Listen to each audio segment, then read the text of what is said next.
서론이 좀 있거든요. 제가 여기 와가지고 느껴지는 게 있었어요. 느껴지는 감정이 굉장히 다채롭습니다. 처음에는 뭐지? 이러다가 그 다음에는 막 화가 나다가 그 다음에는요 빵 터집니다. 코미디 같아요. 근데 여러분들도 똑같으셨을 것 같아요. 근데 제가 놀라운 사실을 발견했는데요. 좀 이 운동에 오래 하신 분들은요 별로 감정 변화가 없으시더라고요. 그래서 자, 이걸 뇌과학적으로 분석해 보니까 우리 뇌에 어떤 감정이 일어나는 거는요, 이 뉴런에서 전기 신호가 막 오는 거거든요.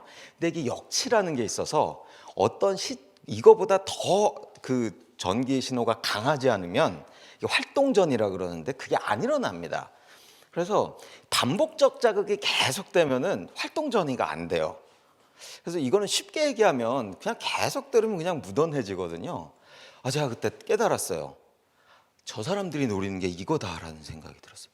처음에는 막 황당한데도 저 사람들은 처음에 굉장히 버팁니다. 그냥 되게 뻔뻔하게 버텨요. 그럼 어떻게 하냐면 사람들이 무기력해지면서 그냥 받아들입니다. 우리는 그래서는 안 되겠죠, 그죠? 네, 좋습니다.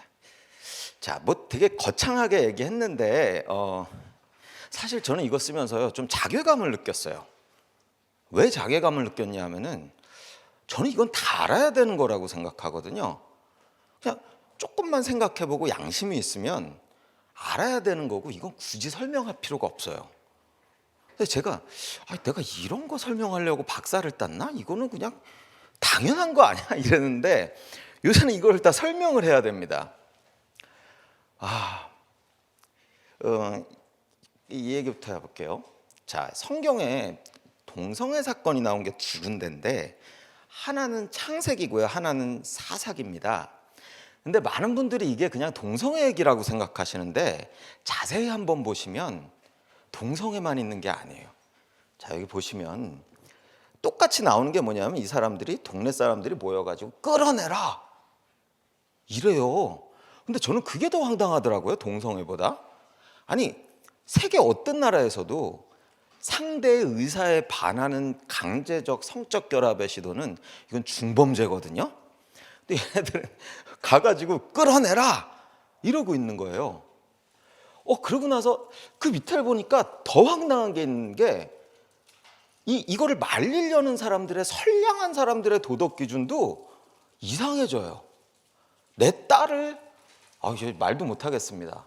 자, 이런 얘기가 우리 뉴스에 난다고 한번 생각해 보세요. 자기 딸을 내줘요. 이게 뭘까요? 제가 이거에 대해서 좀 설명을 해드릴게요. 자, 동성애 허용이라는 거는요, 우리 외과 의사가 암 떼어내듯이 가가지고 그것만 딱 떼낼 수 없습니다. 절대 없어요. 동성애 성적 지향의 자유만으로 포장해가지고 그것만 가르칠 수가 없어요. 애들이 바보가 아니거든요. 여기에는 뭐가 있냐면요, 성도덕의 붕괴라는 상징적 의미가 있습니다. 그러니까 아예 저거를 허용하면 그 뒤에 있는 성도덕이 완전히 무너지는 거예요. 그거는 아마 제가 미리 살짝 말씀드리면 동성애를 허용한다 얘기를 딱 들으셨을 때 조금 생각이 있으신 분들이 제일 먼저 떠오르는 건 뭐냐면 소아성애는? 수가는? 그죠? 그러니까 이거는 완전히 그냥 다 붕괴시키지 않으면 허용할 수 없는 겁니다. 자, 요거를 제가 학문적인 용어를 써서 좀 설명을 드릴게요. 이 사회 내 개인이 사회화라는 거 있죠? 이거는 달리 말하면 문화를 받아들이는 거예요. 문화는 뭐냐면요, 우리 가운데 일어나는 현상들을 동일한 방법으로 해석하게 만드는 거예요. 근데 그걸 어떻게 해석하게 만들려면 우리가 무엇을 추구하는지를 그 기준을 제시해야 됩니다. 그러면 그 기준에 따라서 주변에 일어나는 일들을 사람들은 해석하게 되죠. 요거를 센스 메이킹이라고 합니다. 이해하는 과정. 이거를 우리가 늘 많이 쓰는 쉬운 말로는 사회화라고 하죠. 자, 이게 그런 겁니다. 자, 우리 주변에요, 상징이란 게 굉장히 많아요. 광화문에 세종대왕 동상 있고요, 이순신 장군 동상이 있습니다. 근데 광화문이라는 것 장소 자체가 상징적입니다. 서울의 중심이거든요. 그리고 세종대왕과 이순신 동상도요, 굉장히 상징적인 의미가 있어요.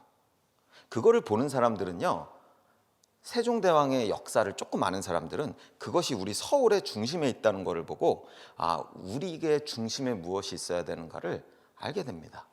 애민정신이라고 생각할 수도 있고, 세종대왕의 업적을 아는 사람은 아니면 과학적 창조정신이라고 생각할 수도 있고요. 이순신 장군도 마찬가지입니다. 저항정신, 독립정신, 이런 것들을 우리한테 그냥 굳이 말하지 않아도 심어줄 수 있게 됩니다.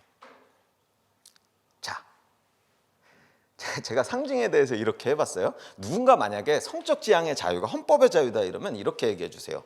자, 우리가 서울에서 부산으로 가는 기차를 탈 수도 있고 광주에서 춘천으로 가는 기차를 탈 수도 있어요. 근데 이 기차는 중간에 어디서 만날 수밖에 없겠죠. 그죠? 천안이라고 해볼게요. 근데 지금 저 사람들이 주장하는 거는 천안에서 이 기차가 딱 교행하는 순간에 사진을 딱 찍어서, 스냅샷을 딱 찍어서, 이거 봐, 이 기차는 지금 같은 거야, 이렇게 얘기하는 겁니다. 이 너무 이상하지 않나요? 자, 동성애에서 시작해서 자유를 주장하면 그 목적지는 어딜까요? 탐욕과 방종, 너무 당연한 거 아닌가요? 자, 그런데 민주주의 시작해서 자유를 얘기하면 그거는 정의가 됩니다. 그죠? 자, 그러면 제가 이 이론적 뿌리 지금 다 말씀하셨는데 살짝 사람들이 어떤 생각을 하게 되는지를 일단 이론적 뿌리를 말씀드리고 좀 더 자세히 말씀드릴게요. 주디스 버틀러가 1990년에 젠더 트러블이라는 책을 만들었는데요. 한마디로 저 책을 굉장히 쇼킹한 거는 뭐냐면 남녀의 구분 자체가 차별이다, 뭐 이런 거예요. 정리하면 다들 아실 거예요. 근데 저 얘기를 딱 들으면 사람들이 그래? 그냥 받아들이지 않습니다. 뭐지? 왜? 라는 질문을 하게 되죠. 우리 인간은 다 그래요. 논리적 일관성을 원하고 왜? 라는 질문을 하게 되면 그 다음에 라이란 사람이 딱 나옵니다.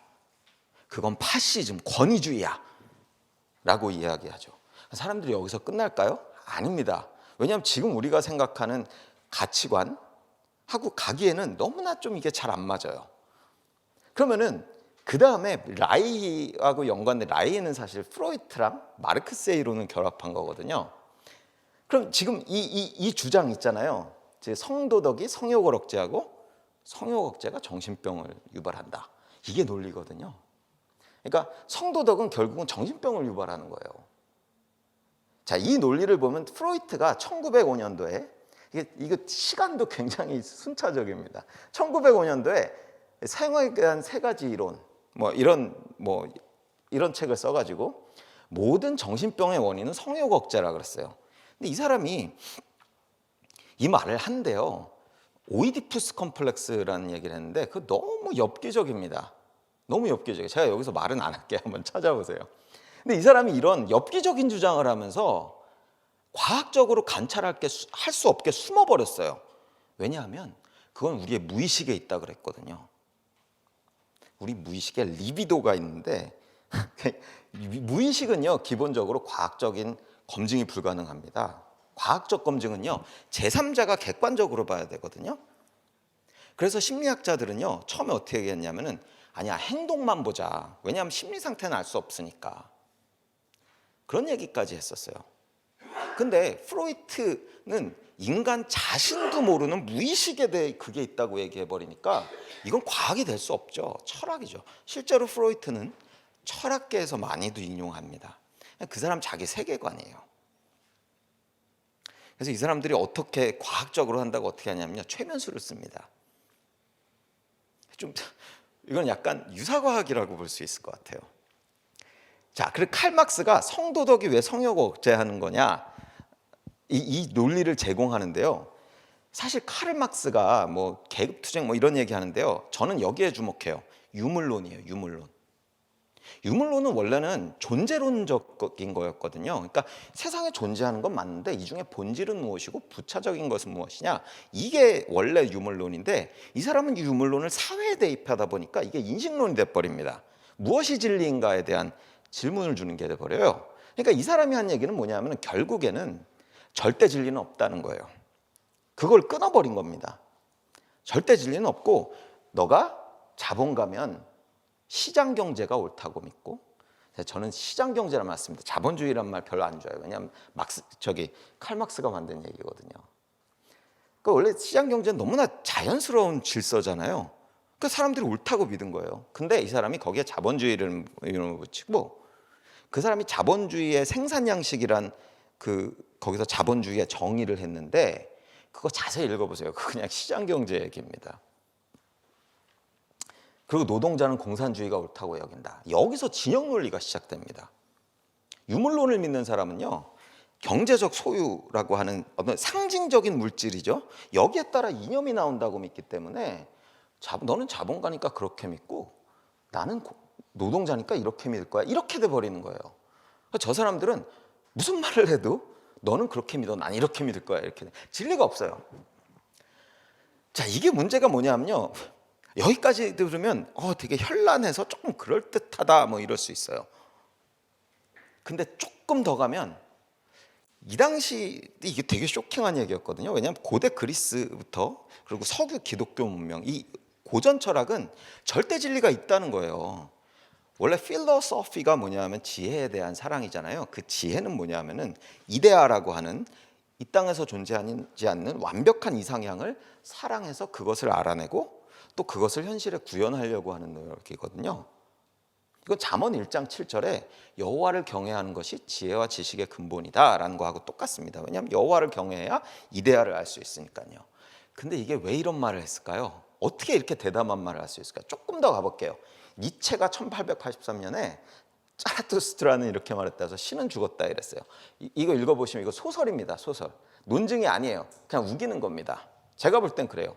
무슨 말인지 저도 잘 모르겠어서 읽다가 포기했어요. 추천은 안 합니다. 자, 그래서 조금 더 가면 어디냐면 찰스 다윈이 종의 기원이라는 말을 썼어요. 진화론이죠. 잘 아시죠? 이거 다 유사과학입니다. 구체적인 설명은 안 하겠습니다.